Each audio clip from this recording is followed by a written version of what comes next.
अस्सलाम वालेकुम welcome back to another vlog. Allah दी इधर आए हैं बाहर ते अज कोई बंदा बंदे दी ज़ात है बाहर गड्डियां तो सवा पैदल कोई बंदा ही नहीं है ते पार्क खाली आकन होया जिवें कुत्ता मार के सिटी है।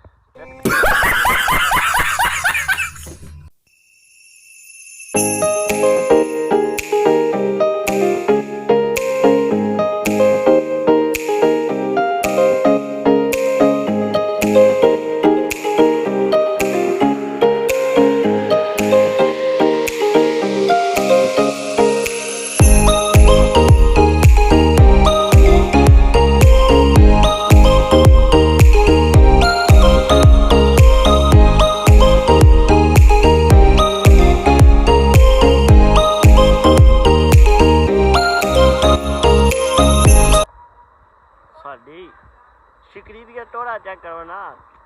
हाय अल्लाह जी।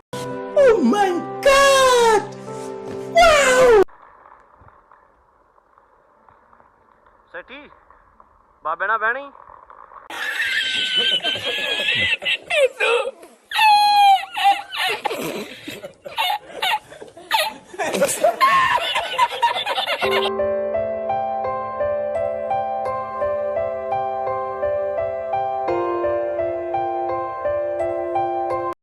ते आए हैं मच्छी पार्क।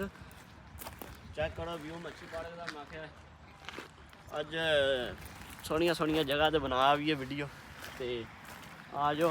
ऐ नक्शा इस पार्क का सारा मच्छी पार्क है। तो मच्छियाँ ते कछुए बहुत ज़्यादा ने ते वाह मैं इत्थे आंदी है मज़ा लैन ते मैं आख्या नाल तुहानू भी मज़ा करा छड़िए। जो वाम लैन आंदी हो तुसीं भी कर लो ते आ जाओ मच्छी देखो। जिन्हें जिन्हें फरनी है इत्थे आके फर लो जी।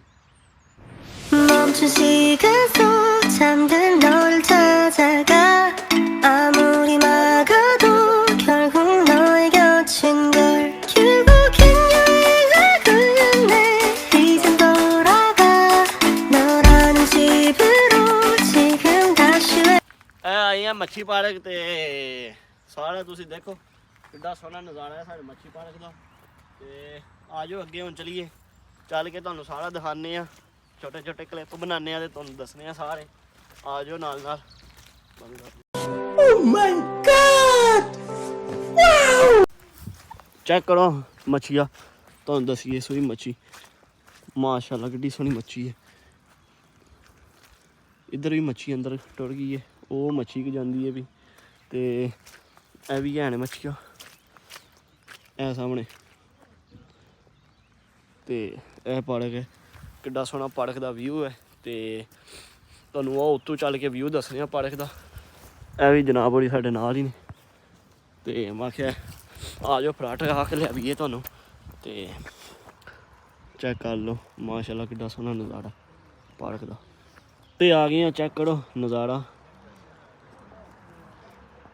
तबीयतां खुश हो जांदियां इस नज़ारा देख के। कैसा नज़ारा है इत्थे दा? अच्छा है उत्थे है नहीं अकन नज़ारे को नहीं है।